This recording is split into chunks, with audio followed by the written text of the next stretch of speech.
Let's be brutally honest for a moment. The idea of turning a few $100s into a life-changing fortune is a seductive daydream that taps into our deepest desires for financial freedom and effortless wealth.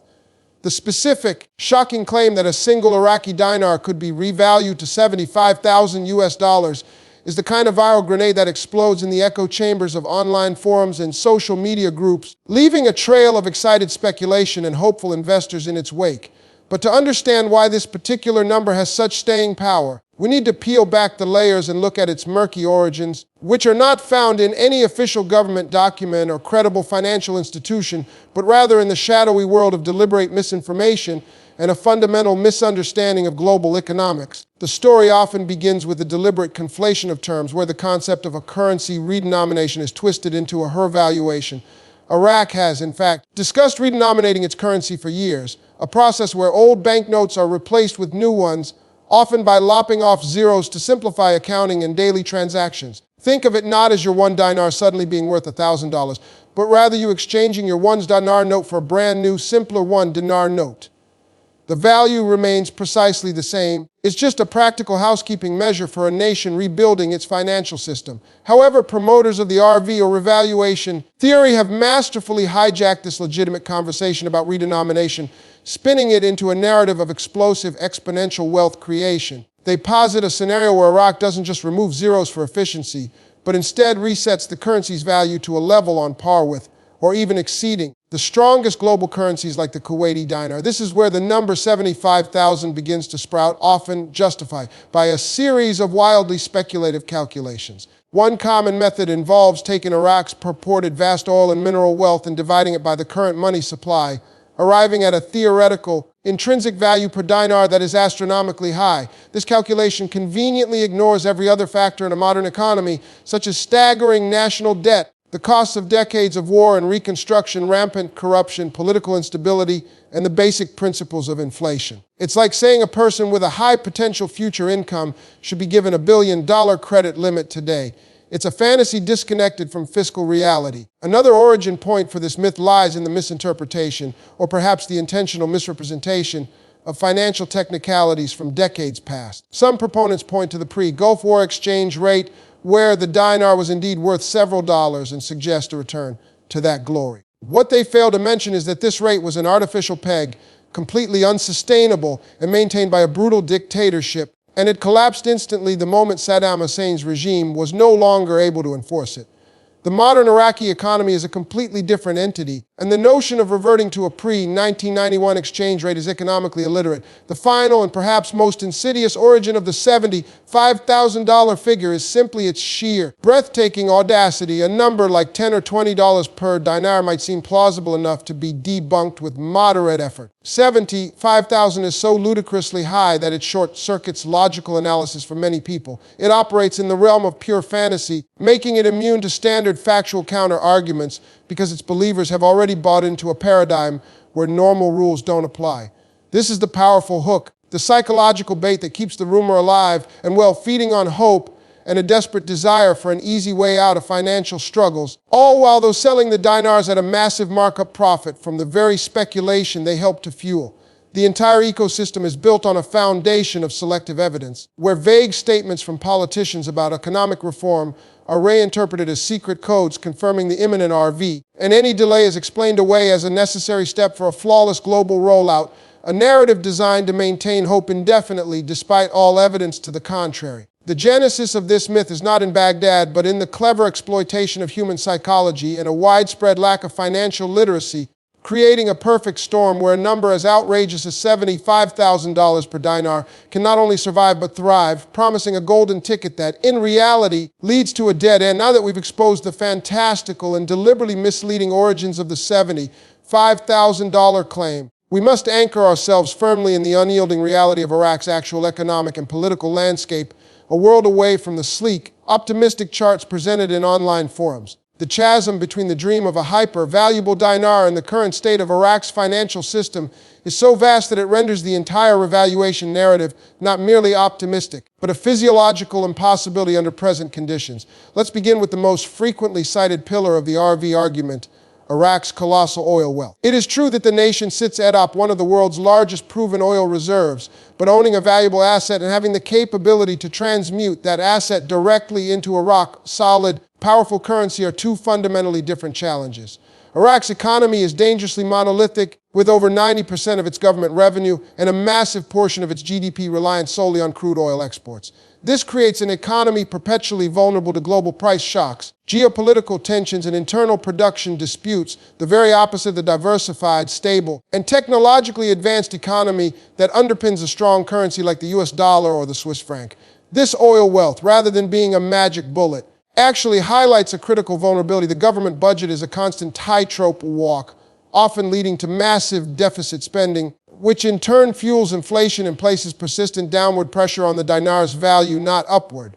Furthermore, the specter of political instability looms over every economic decision. Iraq's government is a fragile coalition of competing factions, often deadlocked on critical legislation, and the nation still grapples with the lingering threat of militias and internal security challenges. International investors and global financial institutions, like the International Monetary Fund and the World Bank, do not bestow reserve currency status upon nations with unstable governance. They demand transparent, predictable, and robust legal and financial frameworks, which Iraq is still painstakingly building.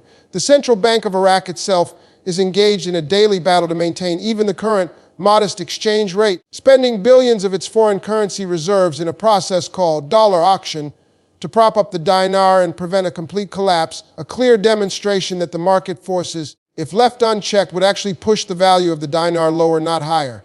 Imagine the catastrophic hyperinflation that would instantly occur if, against all logic, the central bank declared that one dinar was now worth $75,000. The entire money supply would be worth quadrillions of US dollars, obliterating any semblance of price stability and making a loaf of bread cost millions of the new, theoretically valuable dinars, a self-defeating outcome that no sane economist or policymaker would ever entertain.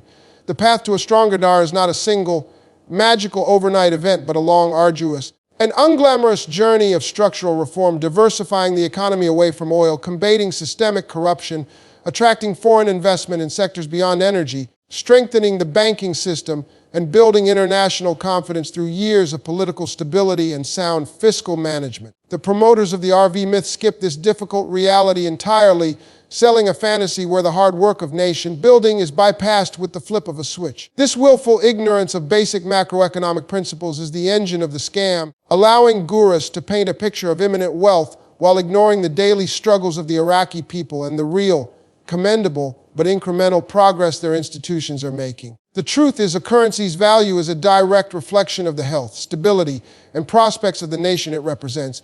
And until Iraq achieves a level of sustained peace, diversification, and governance that it has not yet seen in its modern history, the notion of its currency becoming one of the most valuable in human history remains a dangerous fiction, a distraction from the real economic challenges and a cruel exploitation of those who genuinely hope for a better future for both themselves and the Iraqi people. So we find ourselves at the final, crucial crossroads, armed with the knowledge of the myth's fabricated origins and the immovable weight of economic reality, which leaves us with one burning, practical question: what now? If this promised land of limitless wealth is a mirage meticulously crafted by a network of influencers and dinar sellers who profit directly from the hype, then where does that leave the thousands, perhaps even millions of hopeful individuals sitting on stacks of Iraqi currency? The first and most difficult step is a psychological one. It requires a conscious decision to break free from the echo chamber. These online forums and social media groups are expertly designed to function as digital cults, where any voice of dissent is immediately shouted down, labeled a naysayer or an agent of some shadowy organization trying to suppress the truth.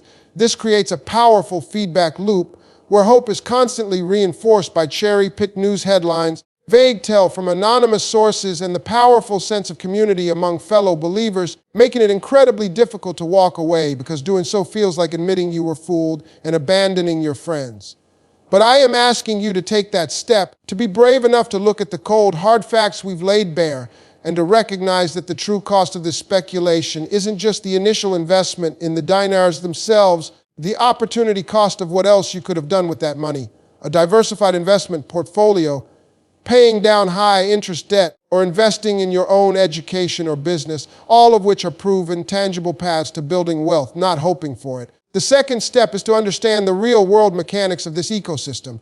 The gurus and dealers are not just passive observers, they are active participants in a classic pump and dump scheme where the product being pumped is information, specifically false hope, and the dump is the sale of the dinars themselves, which they acquire at wholesale rates and sell to you at a massive, often 100% or higher, markup. They have zero financial incentive for an actual revaluation to occur, because that would end their incredibly profitable business of selling the dream. Their entire model relies on the perpetual ruminance of the RV, a carrot forever dangling just out of reach that keeps you coming back for more intel, more premium subscription services, and more dinars. Let's be perfectly clear, if any of these promoters had a genuine, verifiable guarantee that the dinar would skyrocket tomorrow, they would not be selling it to you. They would be mortgaging their homes, maxing out every credit card, and buying up every single dinar they could possibly find. Yet they are doing the exact opposite. They are selling their inventory to you. This is the most damning evidence of all. Now, for your call to action, and this is the most important part of our entire conversation today, I want you to take this newfound understanding and channel it into empowered, proactive steps. First, immediately stop consuming the content that feeds this fantasy.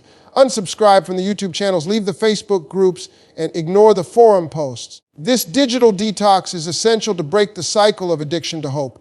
Second, if you are considering buying more dinars, I am compelling you to stop right now. Do not pour another single dollar into this speculative void. Third, if you already own dinars, treat them for what they are, a volatile, highly speculative foreign currency play, not a guaranteed lottery ticket. Consider the money spent as a sunk cost, a tuition fee paid to the school of hard knocks for an invaluable lesson in financial skepticism, and then redirect your future financial energy and resources into legitimate, productive avenues.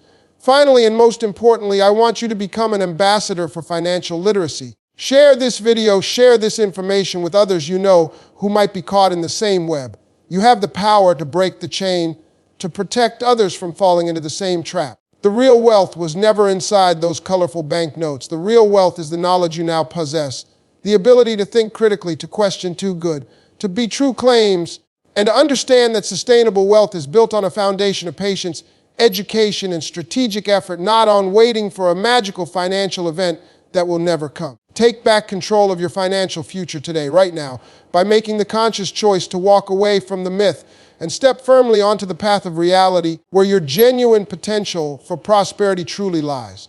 All right, now I'm turning the microphone over to you. This is where your voice matters more than mine. You've just been given a powerful dose of reality, but knowledge is only potential power. It becomes real power when you act on it. So here is your mission, should you choose to accept it. First, I need you to be completely honest with yourself in the comments below. Tell me, before watching this, what was the biggest piece of hopium that kept you believing in the 75,000 RV dream? Was it a specific guru you trusted, a piece of intel that seemed too detailed to be false? Sharing your story is the first step to breaking its spell, and you will be helping countless others who are silently feeling the same way. Second, I am challenging you to become a force for good today. You undoubtedly know someone else, a family member, a friend, a co-worker, who is also invested in this dream. Your job is to share this video with them right now. Don't be aggressive, just tell them, I found this perspective really interesting and thought you should see it. You have the potential to save them from wasting thousands more dollars. And that is a powerful act of friendship. Finally, and most importantly, hit the subscribe button and ring the notification bell. Why? Because my entire channel is dedicated to replacing financial fantasy with unshakable, fact-based truth. If you're tired of the hype and ready for a no-nonsense guide to the real world of money, investing, and navigating the online information chaos, then this is your new home. Let's build a community of critical thinkers, not hopeful followers. The conversation starts now. Your move. What are you going to do?